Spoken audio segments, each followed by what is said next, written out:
Hi, Tacitus today, your pushback channel, and thank you for joining this audio live stream.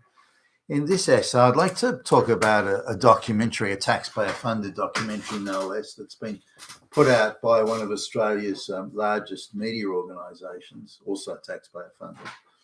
And the declaration, right in the headline that they jump in with is that the Australian Aborigines have been at warfare. And the equivalent of World War I, World War II, the equivalent of international conflicts. The Aboriginal people have been at war with white people. White people are the baddies, bad guys. Aboriginal Indigenous people are the victims, thus the good people. And they've been at war for, since the white people first arrived in Eastern Australia in 1788. This is arriving to settle, as they did back then. So this is a pretty inflammatory sort of thing. Now, the left are always accusing the right of using inflammatory language and using selective, but this is an example of over-the-top hysterical propaganda. I mean, it's not just propaganda; it's over-the-top, hysterical, insane propaganda. And they claim that well over 100,000 Indigenous, Aboriginal Australians were murdered, brutally murdered by evil, savage white people, and that this is more deaths than all these wars, First World War, Second World War combined. Now, this is a huge claim. So if you're going to make a claim like that, gee whiz, you'd want to back it up with facts, wouldn't you? Let's just have a look at how they go. Now, I don't mind if documentaries are brought out that cover this topic or discuss it. That's okay with me. And if for every one person says, yeah, those murderous Nazi fascist fucking white people, for every one that says that there's a counterbalancing view by people who are a little bit more sane, a little bit more sober, that say, well, no, actually that's not what happened.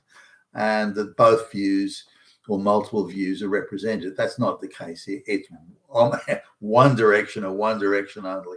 And every activist, Aboriginal activist or any Marxist, hysterical anti-white, activist that they can lay their hands on gets put up here. And they're put up as independents. This is Professor Emeritus. And it's not. It's just a screaming activist that got some sort of affirmative action bit of paper that was too fucking dumb to make it out of junior high school, and they're given these PhDs and called professor and so on, but really they're just toilet cleaners that are given a script to read.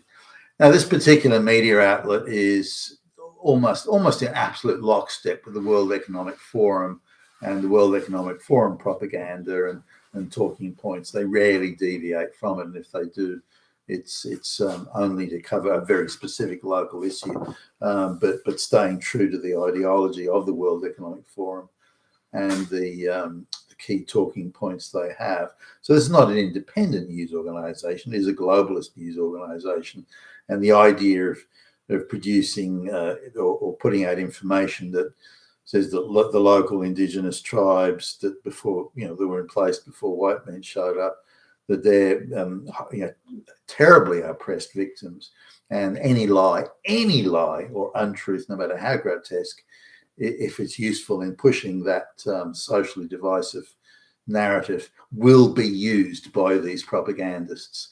The example in Canada where bodies of millions of little Indian babies have been found killed by the evil white people. It was all bullshit. It wasn't even remotely true. Yet it was used ruthlessly and very opportunistically by the globalist controlled political machine to spread social division. Remember, that's their purpose. So let's have a look at it. Did white people come and systematically genocide the black people? Because that's the argument here. Well, no. The first governor of Sydney, or Old Sydney Town as it was called then, in the colony of New South Wales, called New South Wales because of some of the rock formations that were found were similar to those that were seen in southern parts of Wales in Britain.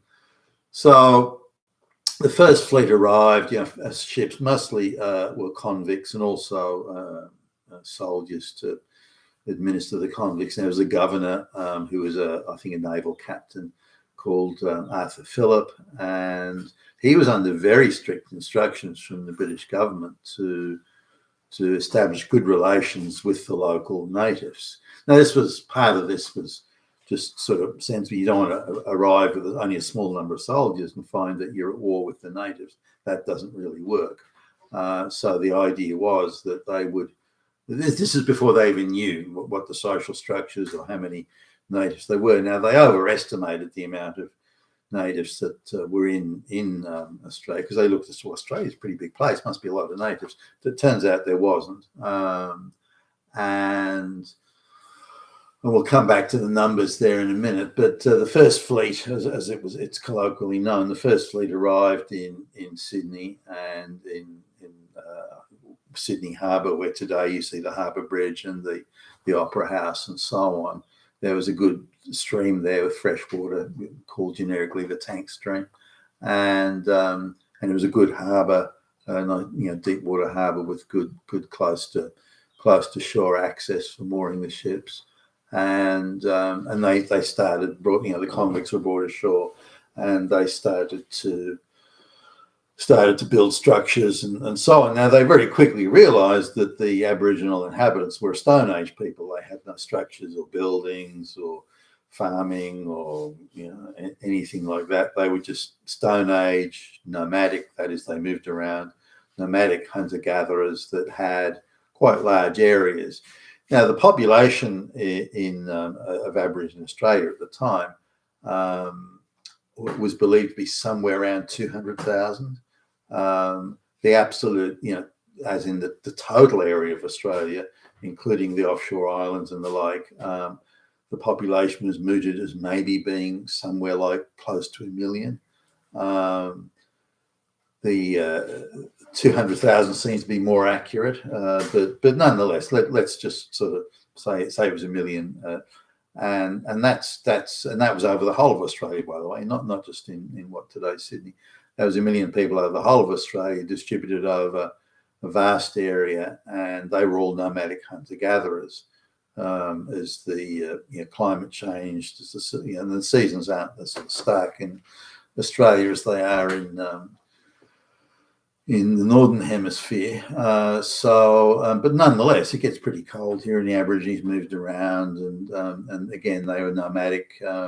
Stone Age hunter-gatherer people. They didn't even have bows and arrows, for goodness sakes. They had spears and any sort of technology that some say, well, they were advanced Stone Age, and okay, well, let's concede that then to be, but Stone Age nonetheless hunter-gatherers. Now, they didn't have any concept of land ownership. They didn't build structures. They didn't have farms, those sorts of things. So they just moved around where the food was. They were usually in fairly small tribes that were constantly at war with one another. In these tribes, they very easily took offence, and therefore there were these constant vendettas. They were very brutal and cruel. Even the first white man to come into contact with the Aborigines was in Western Australia, when the Dutch were establishing trading posts in what today is Indonesia.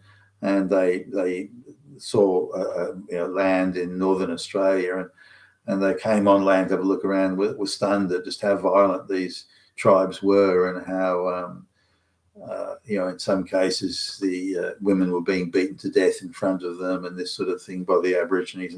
And remember, this is Europe at a time when they were hanging people and cutting people's heads off, and guillotining their heads, or before the guillotine, cutting people's heads off for what would seem like relatively minor infractions today. And so that it was quite a brutal world all around. And even these European chroniclers at the time were stunned at how absolutely brutal and cruel the Aborigines were to each other. So the idea that they were this peace-loving people playing harps and drinking milk and honey, living in a land of milk and honey, that's just total and utter bullshit. They were violent, cruel people. Okay, so Stone Age people. So the Europeans arrive and they behave in probably an unnecessarily European way. They say, look, we want to use this land for say growing crops, doing a farm, and so we want to use this land for that. Is that we'll give you these axes or these knives or shovels or it's a European metallurgy type technology. We'll give you these things, and that's payment for this land. Okay, so the Europeans were learning the local language, and they had a local Aboriginal guy who'd picked up quite a lot of English called Benelong, and they managed to do the interpreting. But the Aborigines had no concept of land ownership or contracts or anything like that at all. It was they're a Stone Age people, and they also, given that they were nomadic, they didn't own land. They were only interested in the resources on the land. And once they'd exhausted enough of those resources, they simply just moved, picked all the berries or something like that. They just moved somewhere else. That was just again, they were nomadic. So the white people said, well, we'll buy this land here off you, and here's the stuff. And the Aborigines readily accepted the white man's goods, but they didn't understand it or appreciate it as a purchase, that the white man now owns this land in perpetuity. No, they didn't get that. It's a temporary rental. We'll let you hang out here until we decide to come back, or till we feel like coming back into this area. Then you have to get out because it's ours. And the white man said, well, no, we bought it. It's ours. We own this land now. We gave you that stuff. You accept, and so on. So this is very much how conflict first began. The Aborigines came back, and and we're not talking they came back the next day or the week later. It could be years before they came back, 2 or 3 years. And by now, the white man's built his buildings and built the farm, put up the fences, and he's got the cows and the sheep and whatever. And the Aborigines come along and no, we want this now. We want to, hey, it was a short-term rental, that's all. And then they would start killing the sheep or killing the cows. And if the white man objected, they'd try and throw spears at the white man. So then the white man would pull out his rifle and start shooting. And so you can see how the conflict would begin. But this is not how there were those conflicts. And what it described as massacres, maybe the 3 white men were injured and 10 Aborigines were killed in exchanging spears and gunfire and so on. But these are trimmed up. The massacre of 1 million people. This sort of thing. It's not massacres. They were, a small tribe of Aborigines tried to come on and take the sheep of a farmer there, and the farmer and the Aborigines, they were throwing spears and shooting at each other. It's an unpleasant scenario. It's not a massacre or some racial malice or something like that. That's ridiculous. And the government, the governor and his administrative entourage were under strict instructions to establish good relations with the natives and to avoid conflict at all costs, and not to interfere with their the natives' business, and that any land or things required had to be a trade, not simply a land grab. And the government, of the day, the governor and again his administrative assistants, stuck very true to that. And you look at it, there was no racial malice of any sort.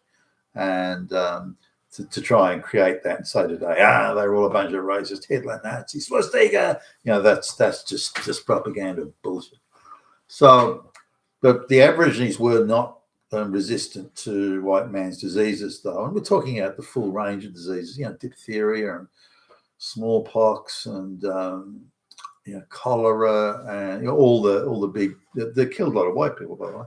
All the big diseases of the day that white people were far more resistant to, of course.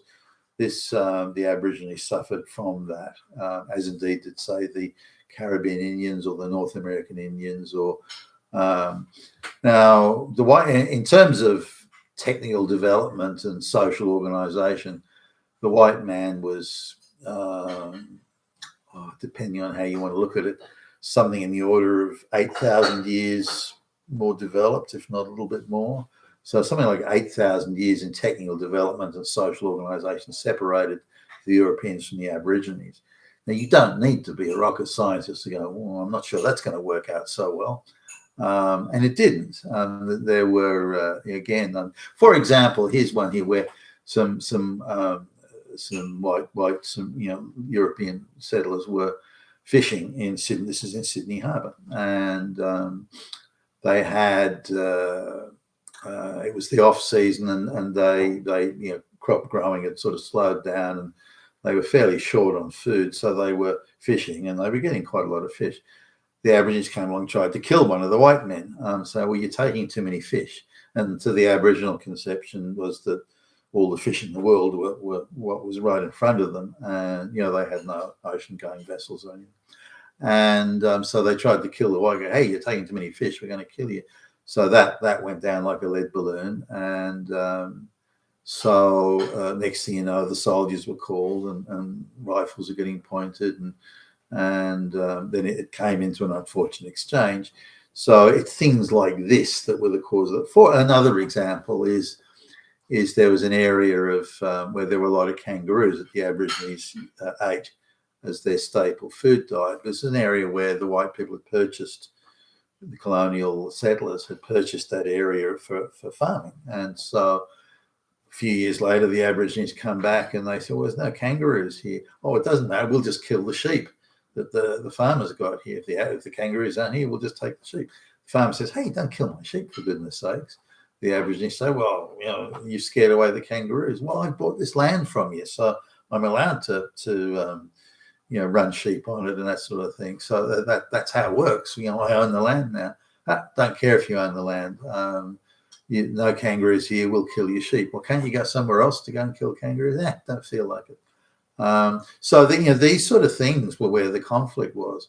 That today it's dressed up as racial malice and racial hatred and genocidal this and colonial that and white man, white supremacy. That's bullshit, absolute bullshit, and it's a complete propaganda invention for the sole purpose of sowing and creating and fostering social division today. You've been a Tacitus today, your Pushback channel. Thank you for listening.